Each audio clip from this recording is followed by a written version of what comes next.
Good afternoon, students. Again,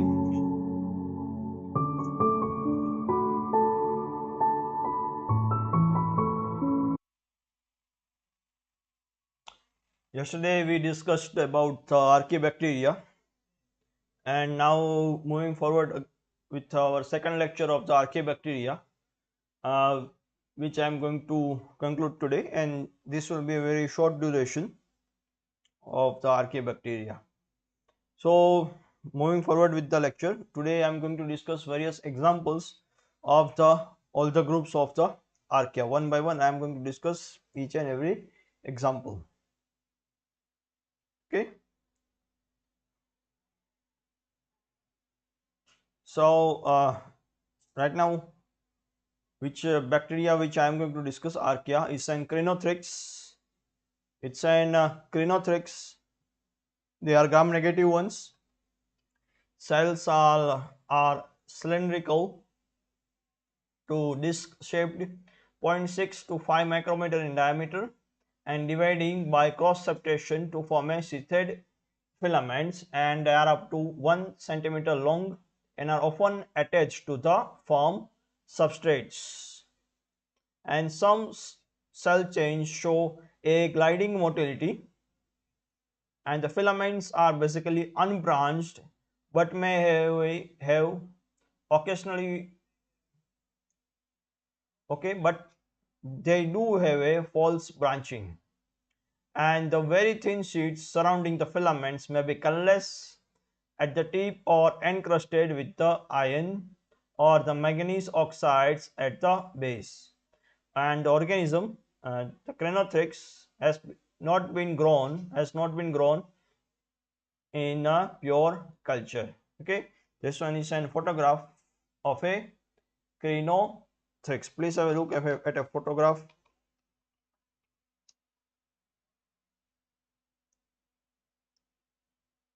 And crenothrix is also basically a methane producer also. Okay, it's also an methane producer.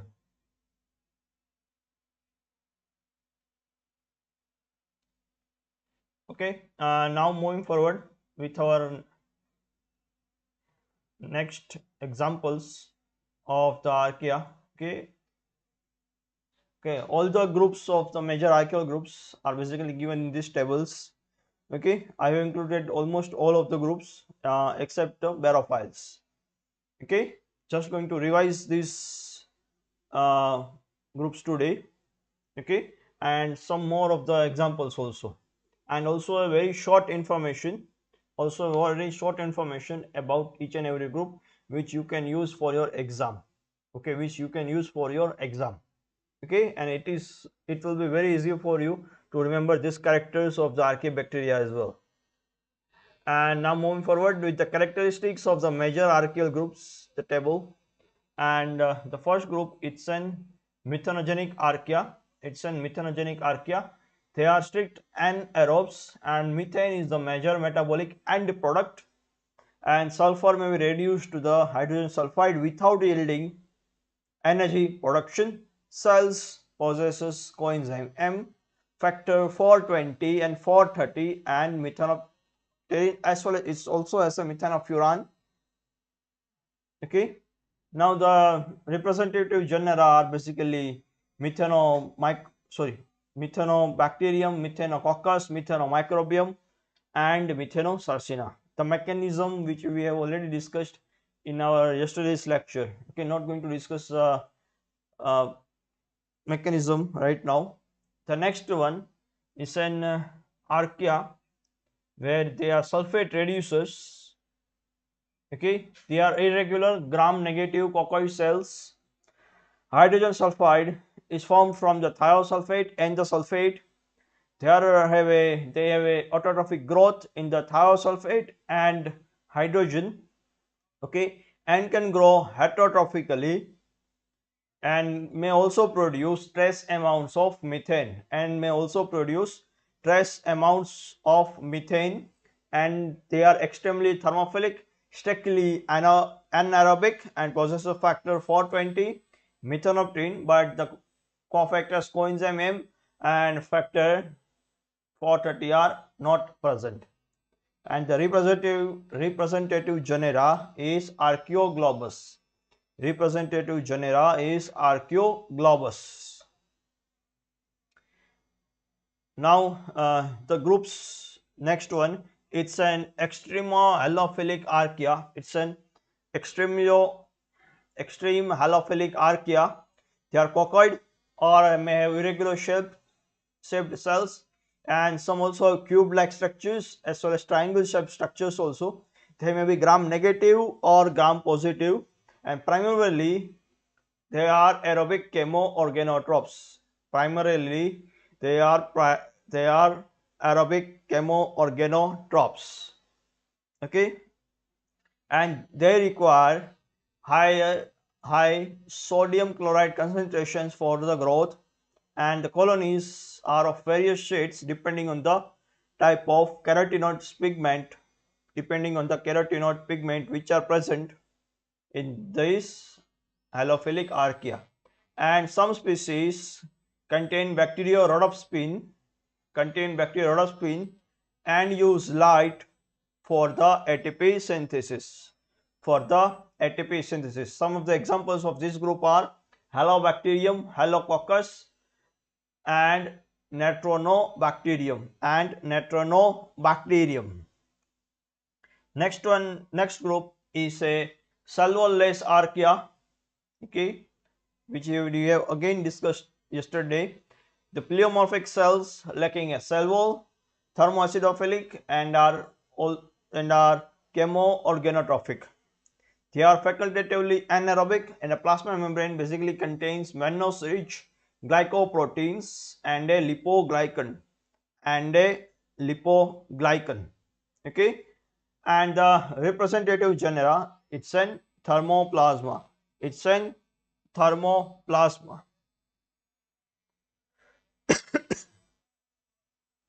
Now moving forward with the next group, which is an extremely thermophilic sulfur metabolizers. Which are basically gram negative rods, and the filaments or cocci, they are obligatory thermophilic with a optimum growth temperature between 70 to 110 degrees Celsius, and usually they are strict anaerobes but may be aerobic or facultative ones also. Okay, their environment may vary from acidophilic to even neutrophilic, and they may be autotrophs or heterotrophs. They are basically sulfur metabolizers which can reduce elemental sulfur to the hydrogen sulfide anaerobically. Okay, and hydrogen sulfide or hydrogen sulfide or elemental sulfur is oxidized to the H2SO4 sulfuric acid also, but in the aerobic conditions. Representative genera are Desulfurococcus, Pyrococcus, Pyrodactylium, Sulfolobus, Thermococcus, and Thermoproteus. Now moving forward with the photographs of the archaea. Okay, this is an habitat of an thermophilic ones. Okay, where the sulfur cauldron in the Yellowstone National Park, where you can clearly see the water is boiling. Okay, and it is very rich in sulfur, and Sulfolobus basically grows in such a type of habitats.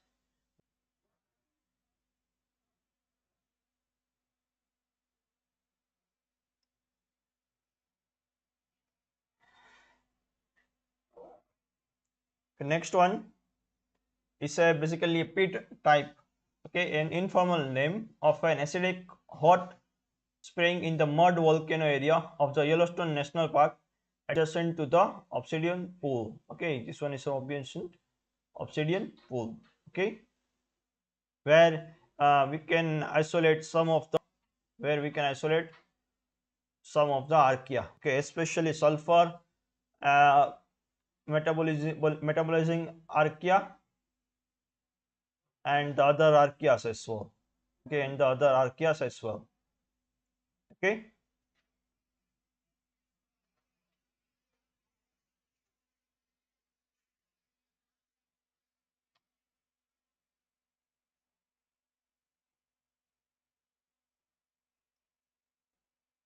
Now moving forward with the next one. Okay, the barophiles. Moving forward with the barophiles.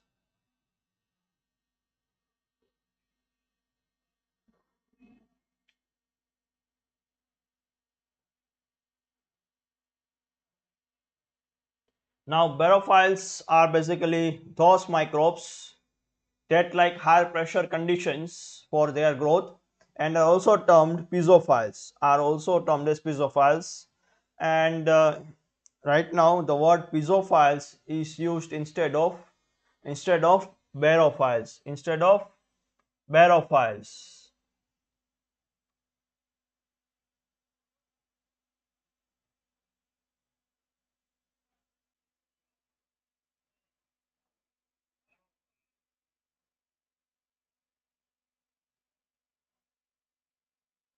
Okay. uh, Moving forward, I am again repeating the barophiles. Okay, the barophiles are basically those microbes which can grow in high pressure conditions, for growth, and are termed as piezophiles with an average pressure of about 38 megapascals, and the world oceans are basically home to these piezophiles, and many of these require higher pressure as and low temperatures, except which are those found near the hydrothermal vents where the temperature is in extremely high in addition to the high pressure. And the piezophiles are basically distributed among the genera Swellinella, Colvalia, Moritella, Methanococcus, Pyrococcus, and Thermus. Okay, these are the genera in which they are distributed. These are not the examples. So these are the genera in which these piezophiles are distributed. Okay, and some of the bacteria are extremely piezophilic, such as Moritella gyanosi, which was isolated from the Challenger Deep in the Mariana Trench, and which grows with a pressure at around 60 to 100 megapascals and have an optimum of 70 megapascals Okay, now the cultivation of piezophiles are extremely difficult, and it requires maintenance of high pressure in the laboratory conditions. Okay, it is extremely difficult. The main reason is the maintenance of the high pressure. And despite of this, several piezophiles have been isolated and characterized, and the most well studied adaptation to high pressure and low temperature is in the change in their membrane composition. And the cell membranes of the piezophiles have a higher portion of PUFAS, okay, which is basically a polyunsaturated fatty acid, and have more tightly packed distribution of fatty acid chains as compared to the other bacteria. The proteins in this organism seem less flexible and less subject to compression under the pressure due to the decreased content of the amino acids like proline and glycine, and glycine. And barophile, basically they cannot survive outside their higher pressure habitats, and also are known as obligate barophiles one. Okay, those uh, microbes which can live at high pressures and in less environment and which can tolerate high pressures are basically known as barotolerants, not the barophiles. They are known as barotolerants. Okay, and one of the example is of a Helomona cellaria, which is a gram-negative proteobacterium, which is basically an example of a obligate barophile. Okay, and many of the barophiles are basically sensitive to UV rays. Okay, and they lack essential deep DNA repair mechanisms which are present in the other bacteria. Due to this reason, they are found in the depths of the ocean. Okay, and because most of them are psychrophilic, cold conditions are there at the depth of the ocean. Okay, now other properties of the barophiles. The cells grow under high pressure, contains high levels of osmotically active substances which are thought to protect proteins from the hydration effects of the high pressure and the studies on Photobacterium profundum and Swernella species has revealed the mechanism of regulation of the pressure response and when the cells are shifted from the atmospheric to the high pressure where there is relative abundance of two outer membrane proteins OMPH and OMPL is basically altered, and this protein can act as a porins for the transport of substances across the outer membrane under the high pressures and the enzymes or metabolites from the piezophilic bacteria can find a suitable biotechnological as well. Okay, can also have a suitable biotechnological applications as well. Now please have a look of a photograph. It's an Japanese submersible Kaiko collecting a sediment sample from the sea floor of the Mariana Trench of the Philippines at a depth of about 10 kilometers or almost 11,000. Okay, almost 11,000, sorry, 11 kilometers. Okay, and the tubes of sediments are often used for the enrichment and the isolation of piezophilic bacteria such as extreme piezophile Moritella, was isolated from the sea floor. Okay, which was isolated from the sea floor.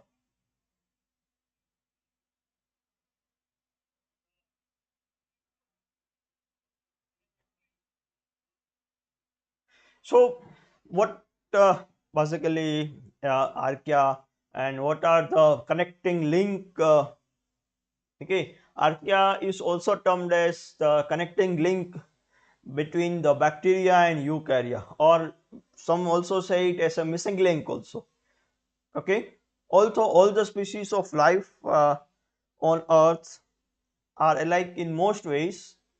Bacteria and eukaryotes do differ in a significant ways, and traditionally it is assumed that the bacteria and eukaryotes differ and the bacterial version is very primitive because bacteria are generally simpler when they are compared to the eukaryotes. Okay, but the simple and the primitive are not synonymous, and basically it's an also a bad assumption to make. So what is needed is a tiebreaker, okay, and intermediate third distinct group,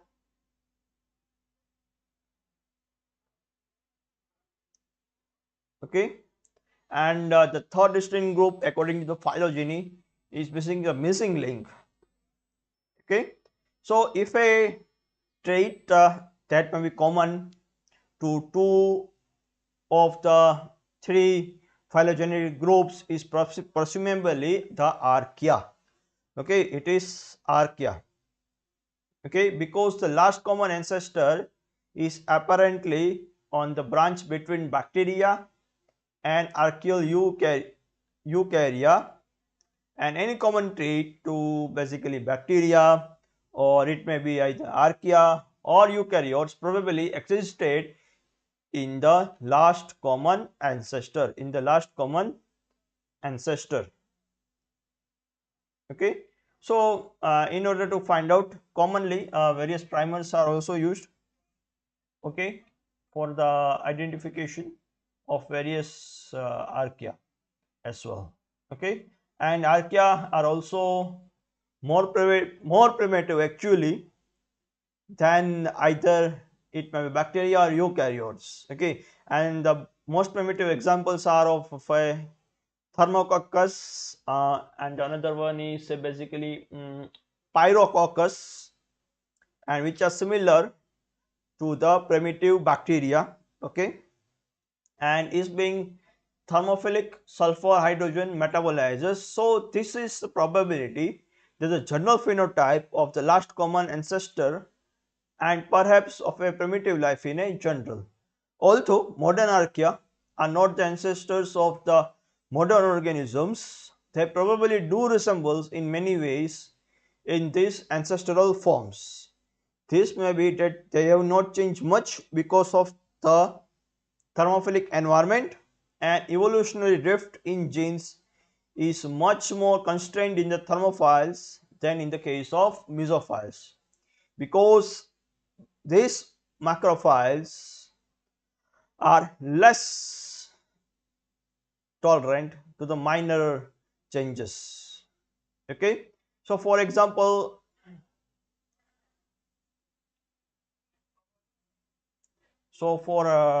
example,